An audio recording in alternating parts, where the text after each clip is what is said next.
channel. I'm Rachel. I'm Nikki, and we're the Stitch Sisters. And after a little break, we're back with another episode of What We Love this week. We've got a bumper edition today. We do, yeah. So we've got our coffee at the ready. Cheers. Why don't you make yourself one, and then we can tell you all the things that we've been loving this week. Yes. What do you want to start with? Oh, let's start with some sewing things. We've got lots and lots of sewing lovelies to talk about. There's been a bumper edition of new patterns released in the last couple of weeks, and we've picked a few that we love that we thought we would mention to you. Yes. So the first up is the new Tilly patterns. Obviously, we've got to mention Tilly, haven't we? Everyone loves Tilly. She's like the backbone of the sewing community. Yeah. Because everyone has sewn a Tilly pattern in their lifetime. Yeah, I think so. And even if they're quite simple for the more advanced sewers, I think people still end up sewing them because they don't want to get FOMO. No. So You've just got to do it. So she's released two new patterns. There's Romy, which is is a dress and a top with this really interesting back neck tie detail that I'm obsessed with. Yeah, it's a cutout at the back. Yes. And then it's got a nice little tie. But the cutout I think is quite strategic because you can still wear a bra with it. Yes. It's not an awkward cutout shape. It's not like that diamond shaped one that was in the back of my wax print dress. No. That we had all that fun trying to get a bra I could wear with it. No, it's not like that at all. You can wear any standard bra. Yes. But the little tie is super cute. It's super cute. Yeah. It's really nice. I like the way it looks really fitted across the back of the neck, and it's also because it's jersey and it's pulled tight, but it always looks so lovely. Yeah. So that's what I really like about it. And I've seen so many lovely versions of it already, so I may have to make it. Yeah. Actually, I've got some rainbow stripe fabric that might be good. Oh yeah, that would be perfect. So that might be quite nice. Yeah. I think with Tilly's patterns, especially with any of her jersey patterns, they're great ones for showcasing the fabric because she keeps them really, really simple, which means that if you had an amazing jersey that you wanted the print to be the star, then that would be the perfect pattern for it. And then the other one is the trousers. Are they called Jessa? The Jessa trousers. Jessa trousers. Trousers and shorts. Yes. So if you've been wanting to make some jeans and are worried about fly frontage and sewing said fly frontage, then Tilly is the girl who will hold your hand and she will make it possible. Yeah, so I think that's the great thing about Tilly patterns, especially for more beginner sewers, is that they are so well explained. You get these beautiful colour illustrated instruction booklets that come with them, and not only that, but she often films little tutorials on the website or on YouTube. So all the little tricky bits you can hold your hand. And I think if you wanted anyone to teach you how to make your first pair of fly front trousers, then Tilly should go. Tilly should go. They do look really nice. I fancy making the shorts. Yeah. So I might make, and actually if you're interested in these patterns, she currently has them on sale, and you can buy the two of them together and they are reduced both as paper patterns and digital patterns. Oh, cool. So I'll pop a link to her website downstairs and you can go and check them out. Yes, excellent. The next one that I love as well is, I'm a big fan of Sew House 7. I've made a couple of Sew House 7 garments and I love their patterns.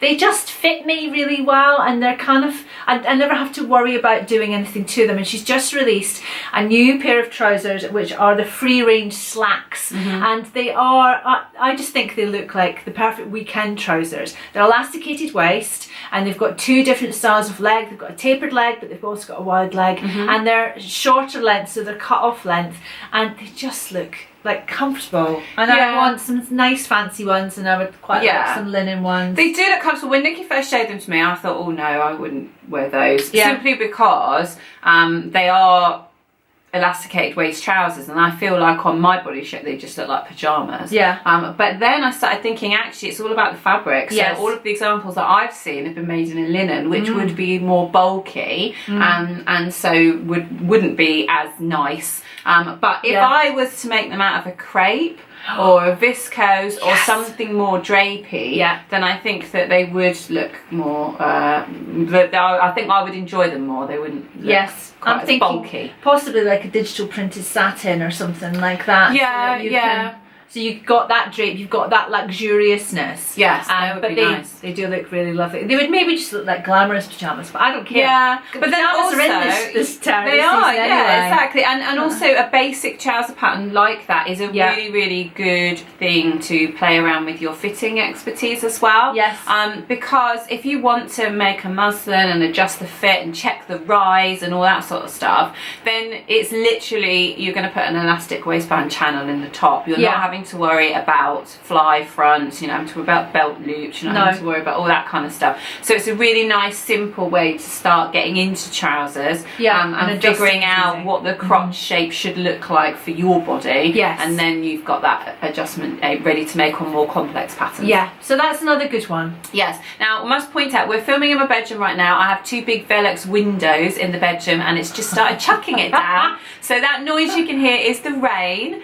And if it carries on the way it has been this week, it could get torrential. So I apologise in advance for the noise. I love the sound of rain though. Me too. Rain on glass windows is very reassuring. Did you see on Instagram in my stories, I'll pop a picture in here, but I bought a new letterboard. In fact, that's something else I love this week. Oh yes. I bought a letterboard for my kitchen. I've wanted one for ages, but the ones that I really like are really expensive. And then I found one in Sainsbury's home department last week and it was only £12. So I thought, well, I need that. And since then, the kids and I have been writing different messages and just having a bit of fun. They've been winding each other up. There's been some that have been a bit rude that I couldn't put on Instagram.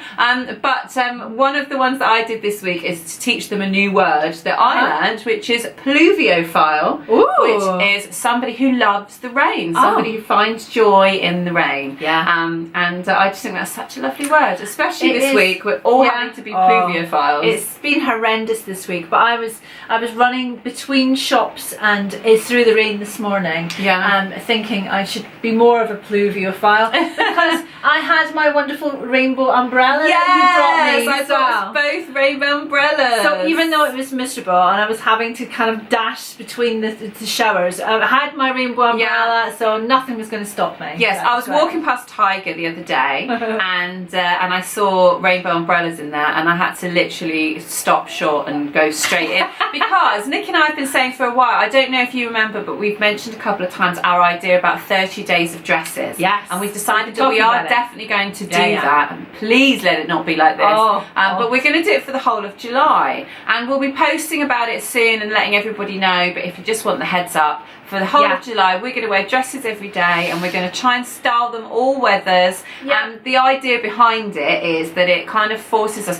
as sewers, we have a tendency to lean towards making pretty dresses. But then when we get dressed, we reach for separates. Yeah. And it's like trying to embrace all those pretty dresses and wear them even when you don't have a special occasion. Even when it's raining like this. And when you're just going to the supermarket or whatever else. So we were joking before saying we're going to have to get some amazing wellies and some lovely umbrellas so that we can take pretty dress pictures even when the weather's bad. So when I saw these rainbow umbrellas, I thought, we need them. We need them for 30 days of dresses. And we now need rainbow wellies as well. Anyway, we've gone on massive tangents already, so settle in. If you haven't made that coffee yet, now might be a good time. It could be a long one. Press pause, go make your coffee. But if it is a long one, then it makes up for the fact that we didn't do one last week. And we hope you don't mind us taking a short break. It's just that sometimes you've got a lot going on, you just need family time, you just need... and we just didn't even have time to think about the things that we would mention, never mind have time to film it. So no, it was just one of those weeks. So we had a week off. Yeah. But we're back now. We are, yes. So let's get back to sewing pattern releases. Because in addition to the Tilly patterns and the Sew House 7 trousers that you've mentioned, I found a new one only this morning, actually. Came through on the Fold Lines newsletter, which is great. If you don't subscribe to it, then you should. Yes. And it's a new pattern company that I had not heard of, Lenaline. Okay. Lenaline. Anyway, they've got a new pattern called the Ambre Blouse. Yeah. And it's got a big puff sleeve, but it's 3/4 length, but it's got ties on the end of it. Yeah. And it's a V-neck button-up. And I saw so many of these. We went shopping this week, and we spent most of our time in Zara and Other Stories, which are two of our favourite shops. And they had lots of this kind of silhouette. And so it was lovely to then see a pattern which is almost exactly what I've been looking for. And I just think that style would look super cute in everything from ditzy florals to ginghams to linens to all sorts of would work really well. So it's quite simple, but it's very feminine and pretty, and I think it would go with lots of things. So that's going on my list. There's also been another tranche of patterns come out. I'm not going to go into them in detail, but from Merchant and Mills. And I know they don't release patterns very often. They don't, so it's very exciting when they do. And they've got everything from a very nice basic staple denim skirt. So the kind you would buy in the shops, the 2 pockets at the top, button and fly front at the front, and straight, and not kind of like tight straight, but just an ordinary straight skirt. So that one jumped out. There's a dress called the box dress. I don't know what the name means, but it's kind of one of these oversized kind of tunicky dresses, which I know lots of people really love, and that one sort of stood out. And then there was another one which was a denim shirt, which was a popover denim shirt. So it just had the button placket and a few buttons at the top of the collar, but then the rest was all attached. And I quite like the look of that. Yes, I mean Merchant and Mills are known for their more utilitarian style, which is very, very fashionable at the moment. But also their more sort of boxy shapes, which I just think are so comfortable to wear. And I think that whilst they can be a bit hipstery, which I don't mind at all, I think that we've all got sucked into this whole idea that everything needs to be flattering, and so you should wear things that are more sort of form-fitting, because then you're not adding too much bulk. But I just think that it depends on the shape, and I think you should just try new silhouettes and see if you like it. Because sometimes I like having that variety in my wardrobe. I like having the trousers which are sucking me in and making me look taller and making me look like my legs are a million miles long. And then but then I also like the trousers and the dresses which are comfortable. And I think that sometimes we make things which are more flattering to our silhouettes, but the things that we pick up in our wardrobe to wear most of the time are more comfortable wears. So maybe we should, as sewers, be thinking about making a mixture of the two, so that you're using your homemade stuff as well. I've got some wiggle dresses that make my body look amazing, but I can't have it on for more than half an hour before I feel like I need to unzip the back, or I can't eat anything. You can't spend a whole day in it. You've got to be comfy too. Exactly. So go on, we'll link underneath to them as well, because they've got quite a selection. There was more than we could mention, but they've got lots. Yes, exactly. Which is good. Okay, so the other thing that we'll mention whilst we're keeping it on the pattern front is something that we were actually asked to review in the last couple of weeks, and it's from In a Haystack, which is, did you say her name was Kate? Kate, yes. Kate from In a Haystack. She messaged us and asked if we'd review her monthly digital sewing pack. So you know how you get all these different subscription services where you get sent patterns or fabric or whatever else? Well, this is a digital version, and what it is you pay £10 a month, and on the first, it gets taken on the first of the month, and each month you'll be sent by email a digital PDF pattern. We got sent a trouser edition, so it included a digital pattern from Thread Theory, which is the Lazo's trousers, which is a really interesting shape because it has this deep yoke, and then it has these cute little buckles, the sort of things you might find on kilts. They're lovely. That do them up at the side, and then they have pleats, but they're, because it's quite a deep yoke, the pleats are a bit further down, and then they're kind of a tapered fit, a tapered leg. I always, first thing I do with the pattern I've not seen before is go on Instagram and search for the hashtag, and there's all loads of gorgeous versions on there. So go and check those out. But the pattern itself would cost you more than the £10 that the subscription is. And then in addition to that, they send you some discount codes. So there was a discount code for a fabric store, there was a discount code for another pattern company, and then there were some really interesting articles about the history of trousers and significant people in the world of trousers, like historically, and then there was an interview with the designer of the pattern with Thread Theory, so it's kind of like a magazine With a free pattern, yeah. It's all digital, but all based around that pattern. So it's all connected. So I think it's a really good idea. I do, and I think it would help to kind of broaden your perspective on patterns and things like that. Yeah. Bring things that you maybe weren't aware were out there. So it's a good idea. So I think if you like surprises, if you like just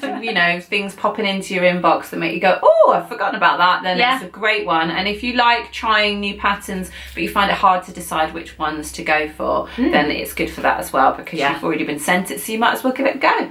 So we'll link everything underneath that you need to know, but we think it's a great stuff. Right. What should we move on to now? Should we do some TV? Let's do some TV, yes. Because obviously, well, that's not true. No, I was going to say obviously when you're sewing you need some TV, but that's not the same for everyone. Some people do music, some people do podcasts. Yes. We do a mixture. I just do TV. Yeah. I just binge watch, and I very often repeat watch things that I like, because then I know that I don't have to concentrate. Yeah, you're not having to pay attention. And what I like is kind of remembering series that I've watched previously and going, oh, there's 96 episodes. Yes, I'm going in. Exactly. And then I can kind of zone in and zone out as I want to, and it's kind of keeping me company all day. Yeah, although the 2 TV shows that we want to share with you this week are not ones you can just do in the background. No. You need your full attention. They are proper, get fully absorbed in TV shows. Yes. So the one I wanted to mention is Killing Eve. So the new season was released on the BBC as a full series,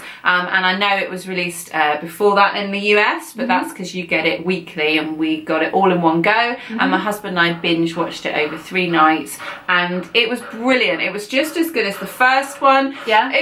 It's funny because the first one, you had no idea what to expect. The characters were quite unpredictable. With the second one, you've kind of got the measure of them a little bit, so it is a tiny bit more predictable, but that doesn't make it any less enjoyable. And Eve's wardrobe is still, not Eve, sorry, Villanelle's wardrobe is still fabulous, and you still want everything that she's wearing in it. And I still felt like I wanted her to be my best friend, even though she's a psycho assassin, serial killer. She's dumping me for a psycho assassin serial killer. But she's so much fun at the same time. You know, when there's like elements of someone's personality, if you could only force yourself to ignore the fact that she kills people, she's great fun. That's just a side thing. Just ignore that. Exactly. But it's really well written, and I just think it's definitely worth a watch. I'm saving it for the weekend. My husband's not interested. Didn't watch series 1, so I'm going to be binge watching it this weekend while I'm gently sewing. Rachel's away for the weekend, so I've got the whole weekend to myself, and I'm going to be sewing and watching that. Yes, you're going to love it. It's brilliant. I would highly recommend it. My recommendation is there's no fashion tips really to be taken from. Not unless you like 80s and it's worse. Russian fashion. So I've started watching Chernobyl, which is on Sky TV or on Now TV. Yeah. And I've only watched 1 episode, and you watched it last night as well. I did, yeah. And it is probably the most gripping TV I've ever watched. Yeah. It's one of those that you watch it and then you spend 3 or 4 days thinking about it, going, oh, that was it was just like quite daunting in a way. TV that affects you emotionally. Yeah. It really did. It's obviously based around the nuclear incident that happened in Chernobyl, and it's telling the story of it from the point of the people who lived in the village and the people who were on site in the nuclear facility.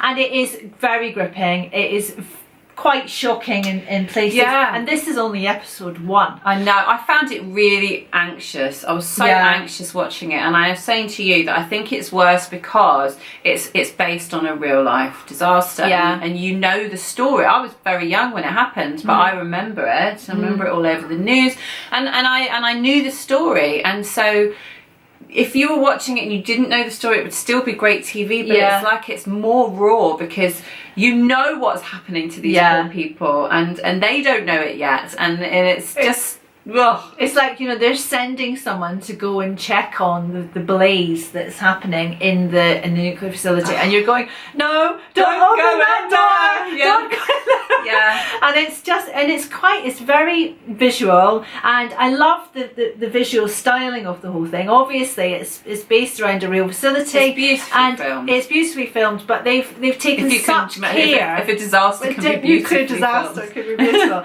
But it kind of has this kind of retro, very Russian, very sort of pared back and very military, Quite stark, but quite stark, but in a slightly surreal way as well. Yeah. Everything looked kind of like slightly off, if that makes any sense. And I think it was to do with the lighting. The lighting was beautifully done, because it was all like all fluorescence, and quite everything was green tinged, and then they had the orange glow of the fire and everything. And it was very, I don't know how to describe it, but it was just amazing, and it's probably the most amazing TV I've ever seen.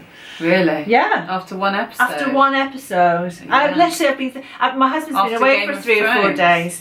Well, it's very different. It's different, It's very different. It's very different. And I like things like that. I like things that grab me when I didn't expect them to. Yeah. And Tim's been away for sort of 3 or 4 days, and so I'm desperately waiting for him to come back. Yeah. So we can watch episode 2, and I haven't cheated on him and watched the next one. I've been very good and waited. Good for you. I felt so anxious after watching it. I had to watch Love Island because I was so wound up. I just felt I'm not going to sleep. And then, like a counterbalance. And then after I'd done that, my husband said to me, "You're going to have some weird dreams tonight." I said, "I know, a nuclear disaster is going to happen in Love Island, and everyone's going to get red skin, and it's they're trying that to isn't think what that happened. I I don't remember my dream from no, last night. okay, good. That's all right then.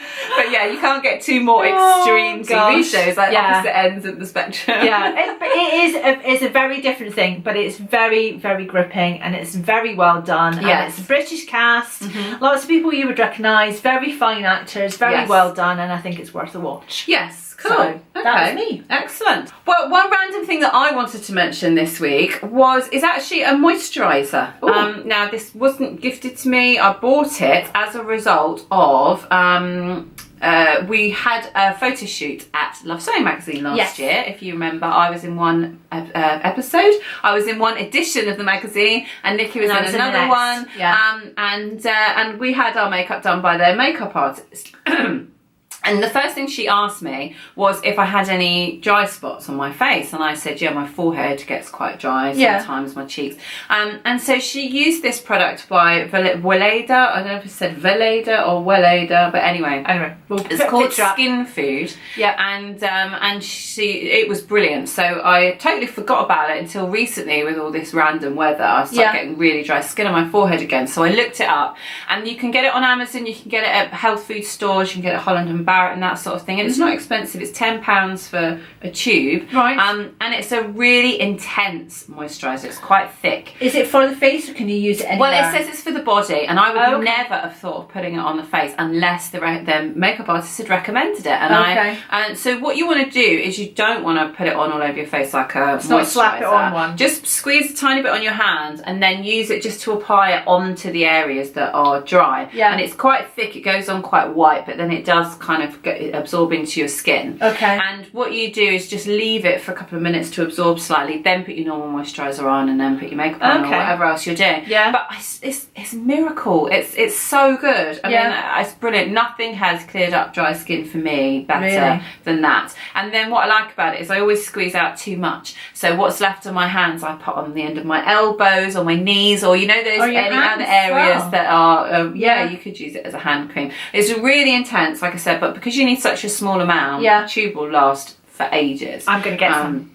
So if you ever suffer with dry skin on your body or your face, then I would highly recommend it. You got any other recommendations? Well, we've got a recommendation which is purely a personal one, and we thought we would share it with you. And this is our hairdresser comes round to who comes round to cut our hair, and we get a haircut together. We do everything together. Yes. And she was telling us that her daughter has started her own business. Yes. So she's only 16? 14, I But think, 14, 15 maybe. yeah, she's a teenager. Yeah. She's still at school, and she has set up this Equine Bakes company. So they're big horsey people. Yes. And she loves her horses, as does Shaz, her mum. And she started making these treats for her horse. Yeah. And they were so popular that she started this little business. So it's called Grace's Equine Bakes. Yes. And we'll link to it underneath as well. And we just thought it's the kind of thing we wanted to say, well done, Grace. Yeah. At 14, starting your own business Yes. and being a proper women entrepreneur, Yeah. and we should be supporting you. So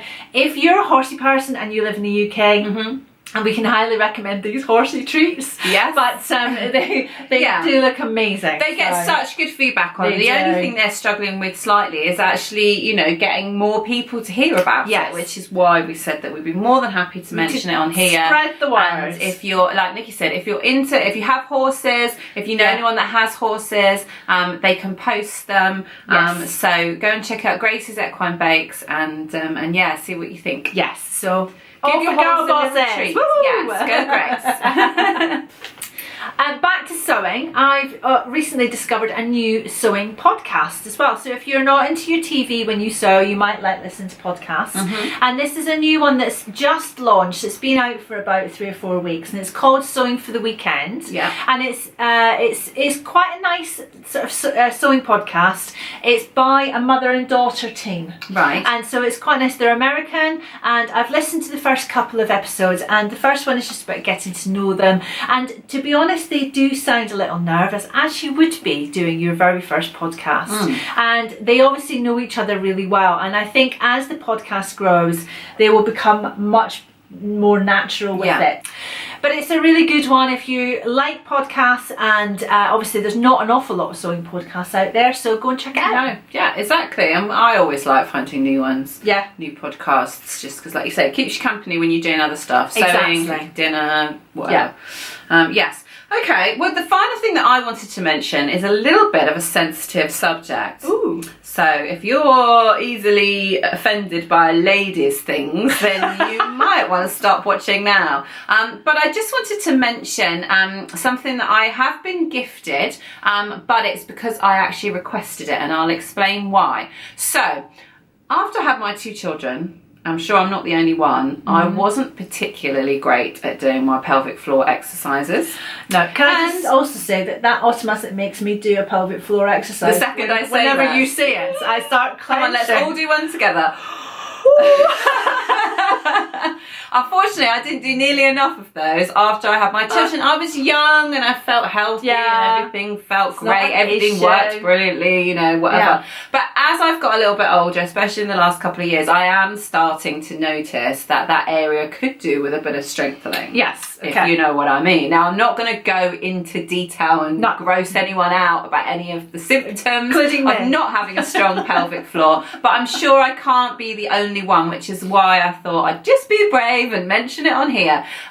So I had thought, okay, well, there's just certain things I'm going to need to avoid from now on. So when Nikki suggested to me a few weeks ago that we go to a trampolining exercise class, my first thought was, oh no, I don't think I could do that. And then I thought to myself, no, you're 41. You can't just give up. You can't just say that's it, you know. No. And I try to do the pelvic floor exercises now, but I just feel like that horse might have bolted a little bit, and I don't feel like I can do them well enough for it to make a good enough difference. So I started looking into tools and things that might help me, and you can get a whole range of Kegel exercise machines. They're really well marketed to pregnant ladies and women who've just had babies. Okay. But for those of us that are at the other side of that, it's not really mentioned that often. It's just another one of those things like menopause and hormones and whatever else that we all just pretend doesn't happen. Yeah. But there is things you can do. Yeah, exactly. Improve it. Yes. So I've very kindly been sent a machine from Kegel 8, and it's their new Ultra 20 machine. And basically, without going into too much detail, it's a handheld